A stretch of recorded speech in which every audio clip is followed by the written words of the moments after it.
भक्तजनों, माताओं बहनों, सादर जय श्री कृष्ण। हमारे YouTube चैनल में आप सभी का बहुत बहुत स्वागत है। मैं हूं आपके साथ आचार्य धर्मेंद्र शास्त्री। आज हम आपको मकर संक्रांति की दिव्य और ज्ञानमयी कथा सुनाने जा रहे हैं।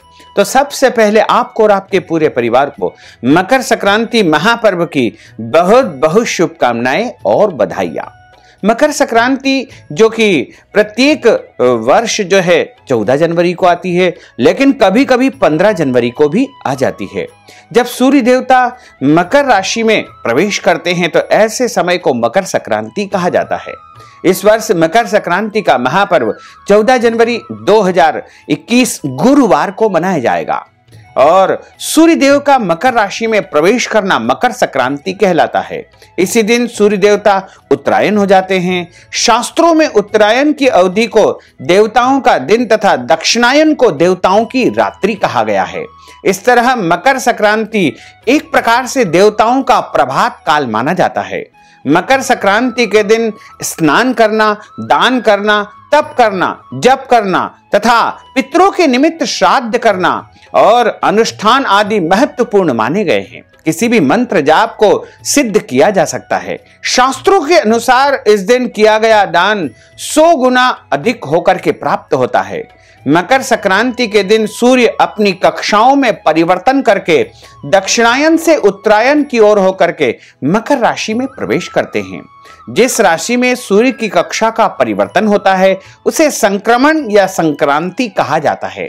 14 जनवरी 2021 गुरुवार को सूर्य देवता धनु राशि से मकर राशि में प्रवेश करेंगे और प्रातःकाल 8:12 पर सूर्य देवता मकर राशि में प्रवेश करेंगे।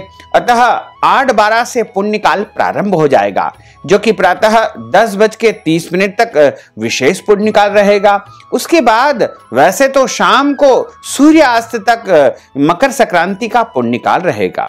मकर संक्रांति को खिचड़ी महापर्व भी कहा जाता है और मकर संक्रांति के दिन सबसे पहले स्नान आदि करके भगवान सूर्यदेव को जल अर्पित करना चाहिए। सूर्यदेव को अर्घ्य देने का बहुत विशेष महत्व है।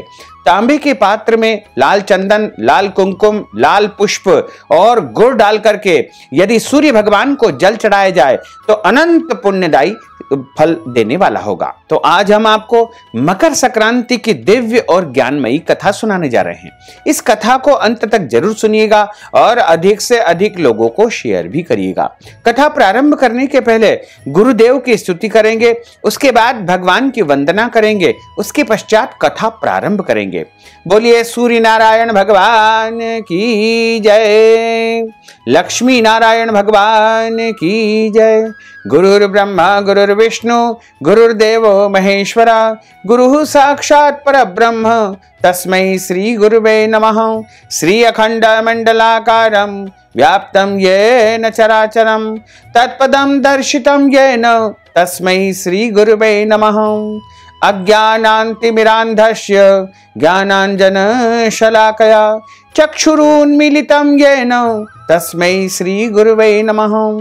जय जय श्री राधा रमण, जय जय नवल किशोर, जय गोपी चित चोर प्रभु, जय जय माखन चोर।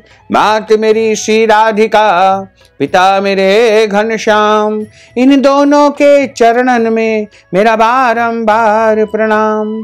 मोहिनी मूरत श्याम की वो मन रही समाय, जो मेहंदी के पात में लाली रही समाय।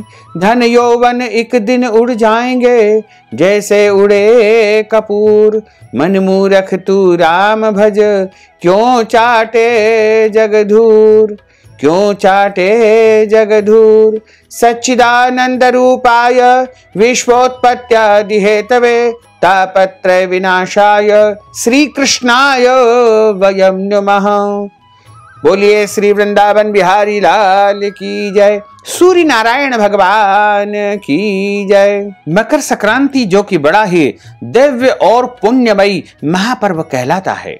मकर संक्रांति के दिन सबसे अधिक पुण्यदायी होता है तीर्थों में स्नान करना, तीर्थ का मतलब होता है कि आप यदि गंगा जी जा सकते हैं तो वहां जाकर के स्नान करें, और यमुना जी, गोदावरी नदी या फिर कोई भी पवित्र नदी में जाकर के स्नान आप कर सकते हैं। यदि आप नहीं जा सकते हैं तो अपने घर में भी तीर्थ जल से यदि आप स्नान करेंगे और उसके पश्चात दान करेंगे तो आपको मकर संक्रांति का पूरा पूरा पुण्य फल प्राप्त हो सकेगा। इस दिन तिल और गुड़ का दान करना विशेष महत्वकारी माना गया है। इसके अलावा दाल और चावल से निर्मित खिचड़ी का दान भी किया जाता है। तिल और गुड़ का दान करने से सूर्य देवता और शनिदेव प्रसन्न होते हैं तथा खिचड़ी का दान करने से घर में धन धान्य और समृद्धि का आगमन होता है। भारतीय ज्योतिष शास्त्र के अनुसार मकर संक्रांति के दिन सूर्य के एक राशि से दूसरी राशि में परिवर्तन करते हुए अंधकार से प्रकाश की ओर परिवर्तित हो जाते हैं। मकर संक्रांति से दिन बड़े होने लगते हैं और रात्रि की अवधि कम हो जाती है। स्पष्ट है कि दिन बड़ा होने से प्रकाश अधिक होगा और रात्रि छोटी होने से अंधकार की अवधि कम होगी। सूर्य ऊर्जा का अजस्त्र स्रोत है और इस पर्व को खिचड़ी के नाम से भी जाना जाता है। इस दिन खिचड़ी और तिल गुड़ का दान करने का विशेष महत्व है। मकर संक्रांति से सूर्य तिल तिल बढ़ते हैं। इस कारण से मकर संक्रांति के दिन प्रातःकाल तिल और तेल से मालिश करके स्नान करने का विशेष महत्व है और इस दिन तिल और गुड़ खाने का भी विशेष महत्व है। इस वर्ष मकर संक्रांति का जो वाहन है सिंह वाहन है। इस कारण सिंह पर सवार होकर के संक्रांति आ रही है। संक्रांति का उपवाहन हाथी है। संक्रांति का जो वस्त्र है वो सफेद वस्त्र रहेगा और इस दिन जो है कस्तूरी लेपन करके गदा, आयुध और शस्त्र को धारण करते हुए सोने के पात्र में भोजन करती हुई बाल्यावस्था में मकर संक्रांति का जो आगमन है वो पश्चिम दिशा से होगा और पूर्व दिशा में गमन होगा। मकर संक्रांति सफेद वस्त्र धारण करके आ रही है, इसलिए सफेद वस्तुओं के दाम बढ़ने की संभावना है। इसके अलावा जो है इस समय जो महामारी चल रही है उसका विनाश होगा। मकर संक्रांति दान धर्म का पवित्र पर्व माना गया है। धर्म शास्त्रों के अनुसार मकर संक्रांति पर खिचड़ी, तिल, गुड़, घी, वस्त्र, अन्न, स्वर्ण, तांबे पीतल के पात्र और अन्य वस्तुओं का दान करना चाहिए। यह दान ब्राह्मण को करना चाहिए और तीर्थ में भी जाकर के आप दान कर सकते हैं। और मकर संक्रांति के दिन तीर्थ में स्नान करने के पश्चात यदि आप अपनी श्रद्धा से ब्राह्मण को दान करते हैं या फिर आप गौ दान करते हैं, गौ सेवा के लिए दान करते हैं, तो इसका महान पुण्य फल आपको प्राप्त होगा। धर्म ग्रंथों और पुराणों में लिखा हुआ है और तुलसीदास जी ने रामचरितमानस में भी कहा है कि माघ मकर गत रवि जब होई तीरथ पतहि आव सब कोई। माघ मास में जब मकर राशि में सूर्य देवता प्रवेश करते हैं तो समस्त देवी देवता वेश बदल करके पृथ्वी पर आते हैं और तीर्थराज प्रयाग में आकर के त्रिवेणी में स्नान करते हैं। इसलिए जो मनुष्य इस दिन तीर्थ में स्नान करता है उसे महान पुण्य फल की प्राप्ति होती है तथा उसके जन्म जन्मांतर के समस्त पाप दोष पीड़ाएं नष्ट हो जाती है। मकर संक्रांति के दिन सबसे पहले स्नान आदि नित्य कर्म से निवृत्त होकर के भगवान सूर्य देव को जल अर्पित करना चाहिए। इस दिन वैसे तो सूर्य पूजा का विशेष विधान है, लेकिन भगवान नारायण यानी विष्णु का भी इस दिन आपको पूजन अर्चन करना चाहिए और पूजन अर्चन करने के बाद उनको तिल और गुड़ से निर्मित मिठाई का नैवेद्यम अर्पित करना चाहिए और उसके बाद में ब्राह्मणों को भोजन भी इस दिन करवाना चाहिए। मकर संक्रांति के दिन व्रत रखने का विशेष महत्व है और इस दिन राशियों के अनुसार दान पुण्य करना चाहिए। यदि आपकी मेष राशि है तो आपको जो है तिल और लाल वस्तु का दान करना चाहिए। वृषभ राशि वाले जो व्यक्ति है उनको वस्त्र का दान करना चाहिए। मिथुन राशि वालों को चादर और सब्जियों का दान करना चाहिए। कर्क राशि वाले जो व्यक्ति है उनको ऊनी वस्त्र तथा साबूदाना का दान करना चाहिए। सिंह राशि वाले को गुड़ और कंबल का दान करना विशेष पुण्यकारी माना जाएगा। वहीं कन्या राशि वालों को खिचड़ी और मूंग की दाल तथा हरे कपड़े दान करना चाहिए और तुला राशि वालों को सप्त धान्य यानी 7 प्रकार के अनाज तथा सफेद कपड़े, चावल, शक्कर, घी, इनमें से कोई भी एक वस्तु का दान करना चाहिए। वृश्चिक राशि वालों को लाल कपड़ा और तांबे का पात्र, सोना और मसूर की दाल दान करना चाहिए। धनु राशि वालों को पीले कपड़े, पीले चने की दाल तथा धार्मिक ग्रंथ दान करना चाहिए। मकर राशि वालों को काले रंग का कंबल, तिल से बनी वस्तु का दान करना चाहिए। वहीं कुंभ राशि वालों को घी का दान करना चाहिए, तिल का दान करना चाहिए, साबुन व अन्य वस्तुओं का दान करना चाहिए तथा मीन राशि वालों को धार्मिक ग्रंथ, पीली वस्तुओं का दान, चने की दाल और पीले कपड़े, पीले फल का दान करना चाहिए। तो मकर संक्रांति की जो दिव्य कथा है धर्म ग्रंथों में इस प्रकार बताई है। मकर राशि का स्वामित्व शनि ग्रह के पास है, यानी शनि देवता मकर राशि के स्वामी है। मकर संक्रांति से जुड़ी एक पौराणिक कथा के अनुसार इस दिन भगवान सूर्यदेव अपने पुत्र से मिलने के लिए उनके घर आते हैं, यानी मकर राशि में प्रवेश करते हैं। यह सर्वविदित है कि सूर्य भगवान शनिदेव के पिता है और पिता व पुत्र दोनों का जो है परस्पर शत्रुवत संबंध है, लेकिन शत्रुता का भाव छोड़ करके सूर्य देवता वर्ष में केवल एक बार अपने पुत्र के घर आते हैं और 2 माह निरंतर अपने पुत्र के घर में निवास करते हैं। पुत्र को पिता का सम्मान, आदर भाव करने का अवसर प्राप्त होता है और सूर्य देवता शनि से संबंधित अशुभ योगों में कमी करने के लिए सबसे उपयुक्त दिन मकर संक्रांति का माना जाता है। दूसरी कथा जो आती है वह इस प्रकार है। इस दिन देवी गंगा भागीरथ जी के साथ सागर में मिली थी। इसके साथ ही गंगा जी की यात्रा पूर्ण हुई थी। इसके अतिरिक्त इसी दिन भागीरथ जी ने अपने पूर्वजों के मोक्ष के लिए तर्पण तथा पिंडदान आदि कर्म किए थे। भागीरथ जी के पितरों का तर्पण स्वीकार करने के बाद ही गंगा जी सागर में समाहित हो गई थी। इसी महत्व को ध्यान में रखते हुए इस दिन गंगा तट पर, गंगा सागर पर तर्पण आदि का विशेष कार्य किया जाता है तथा मकर संक्रांति के दिन इसी कारण तर्पण, पिंडदान और पितरों के निमित्त कर्म किए जाते हैं। इस दिन पितृदोष शांति भी आप कर सकते हैं। इस पर्व से जुड़ी तीसरी कथा में बताया है कि महाभारत काल में युद्ध में घायल जो है सेनापति के रूप में भीष्म पितामह ने सूर्य के उत्तरायण होने के पश्चात परलोक गमन के लिए प्राण त्यागे थे। अन्य कथा के अनुसार इसी दिन देव और दानवों के मध्य युद्ध में देवताओं ने दानवों का अंत कर दिया था और सदैव के लिए अशुभ शक्तियों का विनाश कर दिया था। मकर संक्रांति से जुड़ी एक और कथा में बताया है कि भगवान कृष्ण की माता यशोदा ने भगवान कृष्ण को पुत्र रूप में प्राप्ति के लिए मकर संक्रांति का व्रत किया था और इसी मकर संक्रांति के व्रत करने के कारण उनको भगवान कृष्ण जो है पुत्र रूप में प्राप्त हुए थे। यह पर्व जो है पुत्र प्राप्ति के लिए या संतान प्राप्ति के लिए भी सबसे विशेष माना जाता है। इसी तरह मकर संक्रांति से जुड़ी हुई एक यमराज की कथा भी आती है।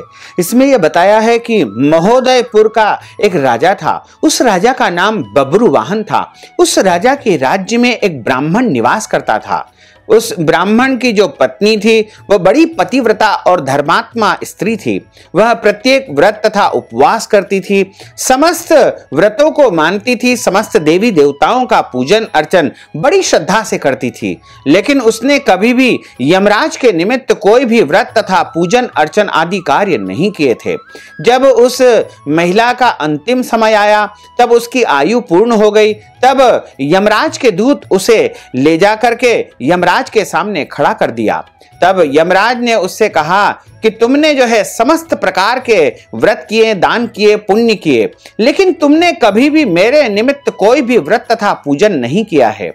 तब उस ब्राह्मण की पत्नी ने कहा कि हे यमराज, मैंने आपके व्रत तथा पूजन के विषय में कभी भी जाना नहीं है और मुझे जानकारी नहीं थी, इस कारण से मैं कभी भी आपके निमित्त कोई भी व्रत या पूजन नहीं कर पाई हूं। तब यमराज ने उन्हें निर्देशित किया कि यदि आप मुझे प्रसन्न करना चाहती हो या संसार की समस्त स्त्रियां या पुरुष मुझे प्रसन्न करना चाहते हैं तो उन्हें मकर संक्रांति के दिन पूरे नियम से यमराज का व्रत धारण करना चाहिए तथा अपनी समस्त इंद्रियों को वशीभूत रख करके प्रत्येक दिन यमराज की कथा का श्रवण या महत्व को श्रवण करते हुए पूरे वर्ष यानी मकर संक्रांति से लेकर के अगली मकर संक्रांति तक निरंतर व्रत करना चाहिए। इसमें एक समय भोजन किया जाता है और अगली जब मकर संक्रांति आती है तो उस दिन अपनी सास के पैर छू करके उनको समस्त मिठाइयों का दान किया जाता है। उसके बाद इस यमराज के व्रत का उद्यापन किया जाता है। तब उस ब्राह्मण की पत्नी ने सारा विधान यमराज के मुखार विंद से जान लिया। तब यमराज को प्रणाम किया। उसके बाद यमराज ने कहा कि जाओ, तुमको मैं एक बार पुनः जीवन दान देता हूं। अब पृथ्वी पर जाकर के मेरे निमित्त व्रत करना और संसार के समस्त प्राणियों को भी मेरे व्रत के विषय में जरूर बताना। इस प्रकार उस ब्राह्मण की पत्नी का जो है फिर से जन्म हो गया और उसने मकर संक्रांति से यमराज का व्रत प्रारंभ किया। अगली मकर संक्रांति तक उसने व्रत किया और मकर संक्रांति के दिन यमराज के व्रत का उद्यापन कर दिया। इस प्रकार जो प्राणी यमराज के निमित्त मकर संक्रांति से लेकर के मकर संक्रांति तक व्रत करता है उसे यम यातना कभी भी नहीं भोगनी पड़ती है और समस्त सुखों को भोग करके अंत में वह वैकुंठ लोक को चला जाता है। इस प्रकार मकर संक्रांति की कथा का यहाँ पर समापन होता है। बोलिए सूर्य नारायण भगवान की जय, श्री वृंदावन बिहारी लाल की जय, गोपाल कृष्ण भगवान की जय। अच्युतम केशवम राम नारायणम कृष्ण दामोदरम वासुदेवम हरे, श्रीधरम माधवम गोपिका वल्लभम, श्री जानकी नायकम श्री रामचंद्रम भजे, जानकी मनोहरम सर्वलोक नायकम श्री शंकरादि सेवितम, पुण्य नाम कीर्तनम श्री राम राम राम राम राम नाम तायकम, रामा कृष्ण वासुदेवा भक्ति मुक्तिदायकम, रामा कृष्ण वासुदेवा भक्ति मुक्तिदायकम, रामा कृष्ण वासुदेवा भक्ति मुक्तिदायकम, रामा कृष्ण वासुदेवा भक्ति मुक्तिदायकम। बोलिए श्री वृंदावन बिहारी लाल की जय, गोपाल कृष्ण भगवान की जय, श्री द्वारकाधीश भगवान की जय, श्री यमराज भगवान की जय। धर्म की जय हो, अधर्म का नाश हो, प्राणियों में सद्भावना हो, विश्व का कल्याण हो, सनातन धर्म की जय हो, गौ माता की जय हो, नगर बस्ती की जय हो, आज के आनंद की जय हो, कल के आनंद की जय हो, परसों के आनंद की जय हो, बरसों बरसों के आनंद की जय हो। ओम नमः पार्वती पते, हर हर महादेव हर।